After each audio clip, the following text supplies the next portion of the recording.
কারণ বক্তব্য দেই তো ভিতর থেকে। আর যদি 2 নম্বর হইতাম কেমনে বক্তব্য দিলাম জানেননি? ওই আমি দেখাই। আসসালামু আলাইকুম, ভালো আছেন আপনারা? দেশ অনেক উন্নতি হচ্ছে, এগিয়ে যাচ্ছে, আরো এগিয়ে যাবে। তারপর হচ্ছে কি আপনার কোনো অসুবিধা নাই, এই বন্যার পরে আরো উন্নতি হবে, বরাদ্দ আসবে, আমরা সরকারি ভাবে দেখবো, দেখে দেখে আপনারা চিন্তা করবেন না। এগুলা এটা হইলে গিয়া 2 নম্বরই মাল।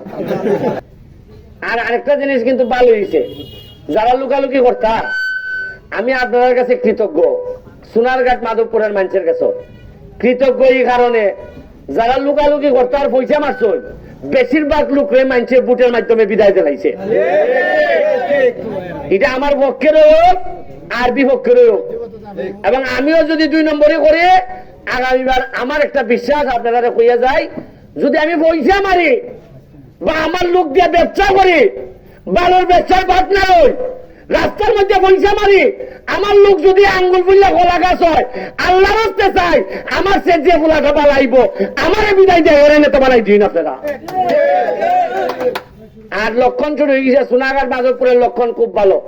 দেখছি যে যারাই পয়সা খাইতা কিছু অভিযোগ আছে, এরারে মোটামুটি মাইনাস করে, ওই যে বেটা বুঝতে লাগছে মাইনাস। ওই সাজা খামের কাম বছরে 5 বছরে 1 লাখ আমি করে দিবা, এটা কিয়া যিনি মাইনাস হইবার তাই মাইনাস করে দিবা, দেখবেন এরপরে খালি প্লাস আর প্লাস, খালি প্লাস আর প্লাস হইব। ওই চাচা যেহেতু বুঝতে লাগছেন, আমার আর টেনশন নাই, আমার আর টেনশন নাই।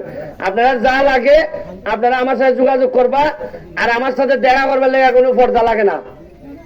বোড়া মোটা নেতা আমার সাইডিটা নাই, যে 3-4 নেতা আবার আমার দ্বারা যাইতে পাইতা নাই, একবারে সোজা। দেখছেন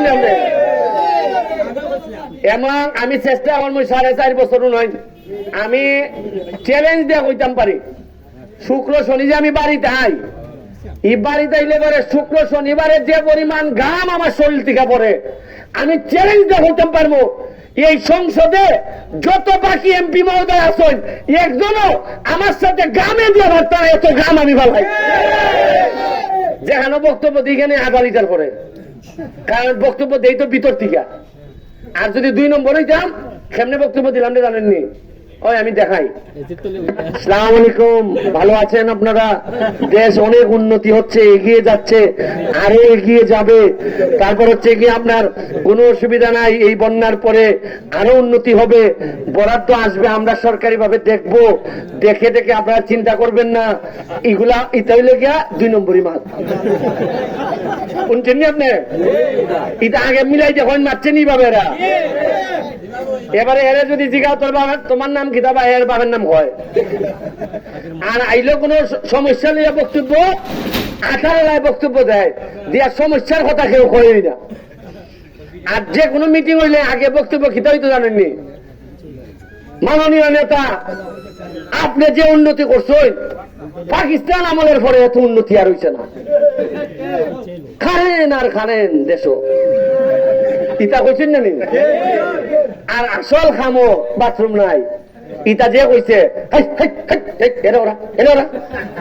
মনের লোক গেছে বক্তব্যের মধ্যে কইছিল কাজ হইছে না, তারে কইছে না এরা পুলিশের দেনিয়া, বক্তব্যের মধ্যে কইছিল কাজ হইছে না, এরা কইছে এরা খেয়ে দিছে সুযোগ বক্তব্য দেওয়ার জন্য, এরা পুলিশে তো বেটা মাহবুব সাহেব জান বাঁচাইছে।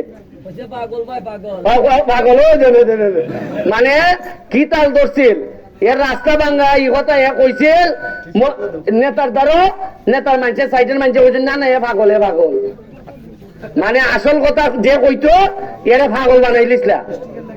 যাই হোক, আপনার লেগে দোয়া রইল, আপনারা পড়ালেখা করাইন ফুলা বান্ধে, বাকি 4.5 বছরে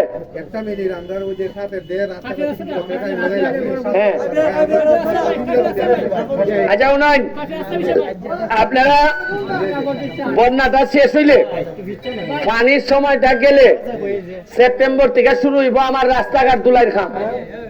1 সেকেন্ড, যেমন এখান থেকে সাকি মাহমদ থেকে দেওয়ন্দির খিতা রাস্তা হইয়া শাইস্তাগঞ্জ পর্যন্ত এটা টেন্ডার হয়ে গেছি, প্রায় 3 কোটি টাকার মতো উপরে, এটা হইতাছে 4.5 কোটি।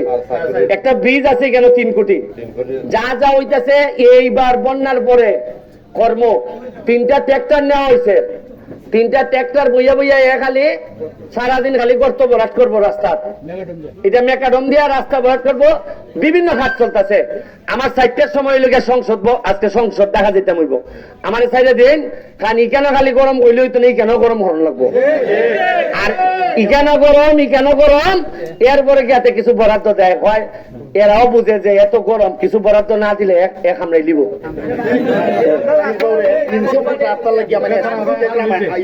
কোনানো মেম্বার খাটা ফজলু ভাই দায়িত্ব দিলাম ফজলু ভাই তুমি এটা করাই দিলাম তা তো ভাগ্যবালা কই এখনো যে বাচ্চা আছে নাইলে তো বাঘে খাই নিবার কথা আমার আল্লাহ যা দোয়া করি আল্লাহ যা আমার